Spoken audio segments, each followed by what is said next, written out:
Seperti itu. Ya, jadi memang Mhm. bergantung sama, metodenya. Karena ada beberapa psikolog yang memang Mhm. nggak fokus Nggak ke prefer ya? refer ke, Mhm. apa namanya, masa lalu apalagi masa sebelum kelahiran, masa janin gitu ya. Mhm.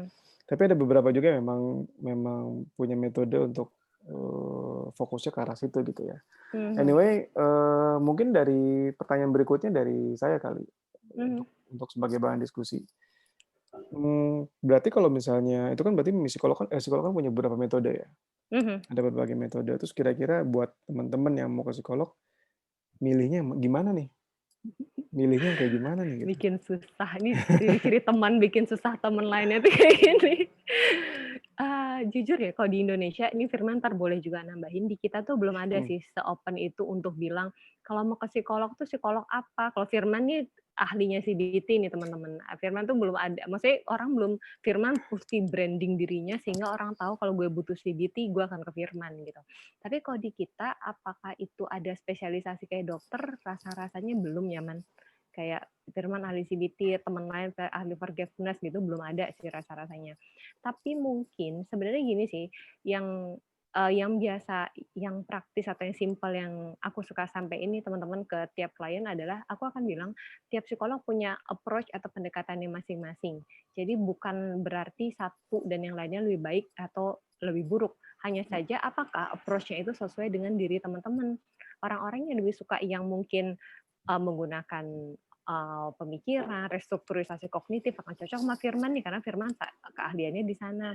Ada psikolog lain yang suka dengan yang mungkin yang lebih dikenal hipnosa, which is alam bawah sadar, hal-hal kayak gitu. Ada case-case yang memang beberapa psikolog menguasai itu, orang-orang lebih suka, ada juga sebagian yang tertarik dengan itu.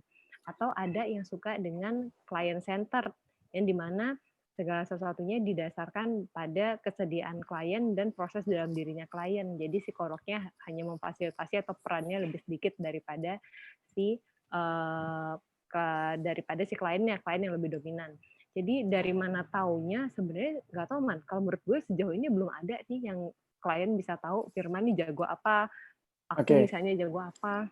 Sebenarnya, kita bisa tanya sama psikolognya pakai metode apa nih gitu. Oh, Justru itu membuat, klien jadi lebih teredukasi. oke. Jadi dia Itu berarti tahu dia tetap harus ketemu psikolognya dulu toh. betul, harus ketemu. Meskipun ada beberapa psikolog yang memang sudah misalnya di profilnya atau di, tempat prakteknya sudah Spesifik gitu ya. di-announce kalau mereka tuh punya metode Hmm. tertentu gitu ya. Nah, gitu. Tapi in Nah, general tuh belum begitu kan, in Man? general Maksudnya, belum in general belum. hmm. In general belum lah. Tapi kemarin kita sempat bikin video di Mind and Brain, Hmm. bisa teman-teman nonton di YouTube itu sama, Mbak Dian Oriza, dia psikolog Hmm. klinis juga, Hmm. dosen di UI juga. Ini videonya udah kita record sebelum pandemi, tapi baru Hmm. dipublish. Hmm. Dia metode pendekatan itu ACT, Acceptance and Commitment Therapy. Di Hmm. situ dia kasih saran untuk teman-teman yang mau ke psikolog, itu cari aja, misalnya tanya nih di sesi pertama kan, misalnya metodenya apa. Kalau Hmm. misalnya belum belum ada gambaran ya dari bironya atau dari kliniknya atau dari sosmednya gitu atau Hmm. dari internet gitu ya, nggak ada Hmm. gambaran, kita tanya, Hmm. terus kita cari di Google metode ini apa sih. Paling nggak Yes. clue-nya adalah cari metode yang evidence based. Hmm. Artinya banyak risetnya mendukung gitu ya. Meskipun teman-teman nanti apa namanya, misalnya ada yang suka dengan art, ada yang Hmm. namanya art therapy. Tapi coba aja nanti googling art therapy untuk permasalahan teman-teman, misalnya teman-teman punya gangguan cemas gitu misalnya, nanti coba di searching, ada penelitiannya nggak usah Hmm. baca penelitiannya, searching aja sedikit sekilas gitu ya. Hmm. Dan itu Yes. membuat si klien juga lebih kritis juga nantinya dengan Betul. metode yang diberikan oleh si psikolognya. Yes. Mudah-mudahan Kalau ada Mind and Brain ke depan kita mau buat semacam satu kanal di website kita Hmm. isinya informasi mengenai moda-moda terapi. Jadi Hmm. terapi-terapi yang evidence based yang ada penelitiannya nanti kita tulis di website. Ini terapinya kayak bagaimana, metodenya kayak gimana secara gambaran gitu ya. Jadi Hmm. buat calon klien yang ingin cari jasa psikolog bisa oh kalau ACT itu acceptance and commitment therapy itu kayak begini. Oh Mhm. CBT cognitive behavioral therapy itu kayak begini. Ya, Jadi sejauh ini heeh, kalau di Indonesia masih ke psikolognya, misalnya nih Firman menguasai berapa terapi, aku menguasai berapa terapi, kita yang akan menilai permasalahan teman-teman dengan karakteristik kepribadian teman-teman, itu cocoknya pakai yang mana nih, gitu. Misalkan mhm, kayak gitu. Paling kita nanti di sesi awal edukasi nih, saya akan pakai CBT, nanti akan ada berapa sesi, prosesnya akan seperti ini, apakah Mbak atau Mas bersedia, gitu. Tapi bagus banget teman kalau mau bikin demand and brand ada penjelasan mudah-mudahan ya. kayak gitu. Mau nulis? Hmm? Off the record ya. Ada pertanyaan nih. Nah, dari Nadia Dari nih yang Nadia nanya. nih. Hmm, Saat saat pandemi pandemi seperti ini agak menyulitkan untuk orang-orang melakukan konseling secara offline. offline. Sekarang Biasanya kita online ya, dihubungkan berjamur dengan tuh. Berjamur konseling online. Nah, sebenarnya konseling offline dan online ini kan berbeda. Ada plus minus, beberapa psikopatologis juga tidak bisa bisa ditangani secara ditangani. online. Nah, Masalah apa yang bisa ditangani secara online, terus apakah konseling online ini berbeda hasilnya dengan yang Oke, offline? oke, thank you Nadia. Ini sebenarnya menjadi perbincangan di antara kami psikolog yang memang ini cukup baru ya, Man, buat kita. Di Hmm. grup kita juga kita masih ngomongin dan masih memperbincangkan ini. Kita simpelnya bilang itu telekonseling atau konseling jarak jauh. Dahulu kayak kesana lama banget. Hmm. Dulu tuh kayak sebelum pandemik, telekonseling atau konseling online ini kita tuh nggak prefer ya. Maksudnya kayak kita akan sangat menyarankan klien untuk datang ke psikolog terdekat dan bertemu langsung dan tatap muka. Karena mungkin teman-teman juga ngerasain ya ketika mungkin entah berobat ke dokter atau misalnya sekolah, kalau lagi sekolah, yang lagi kuliah atau kerja WFH, ketika kita bertemu dan bertatap muka langsung dengan orang lain tuh efek terapeutiknya itu berbeda. Apalagi psikolog yang memang salah satu yang ingin kita tangkap dan yang kita jadikan modalitas adalah trust atau kepercayaan. Itu yang agak challenging tuh sebenarnya didapat dari metode jarak jauh atau online.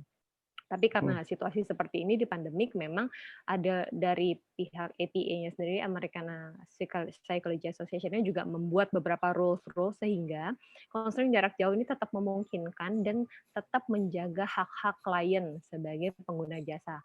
Kalau ditanya apa saja permasalahan yang bisa dilakukan atau terapi yang bisa dilakukan sejauh ini, so far Firman juga bisa konfirmasi ntar yang di Indonesia setidaknya yang kita sepakati adalah yang bentuknya konseling atau permasalahan yang relatif ringan ke sedang.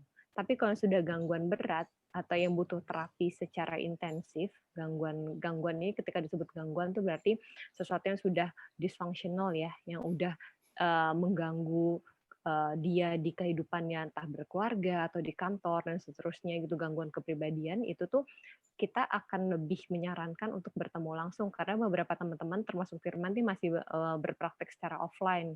Kalau sifatnya terapi, kenapa itu dibedakan? Karena dalam terapi itu akan ada risiko-risiko yang kita nggak tahu nih sebenarnya ketika bertemu tidak langsung atau secara online, kita nggak tahu akan sangat kesulitan bagi psikolog menilai potensi risiko atau ekspresi yang akan ditampilkan klien ketika kita munculkan stimulus-stimulus tertentu.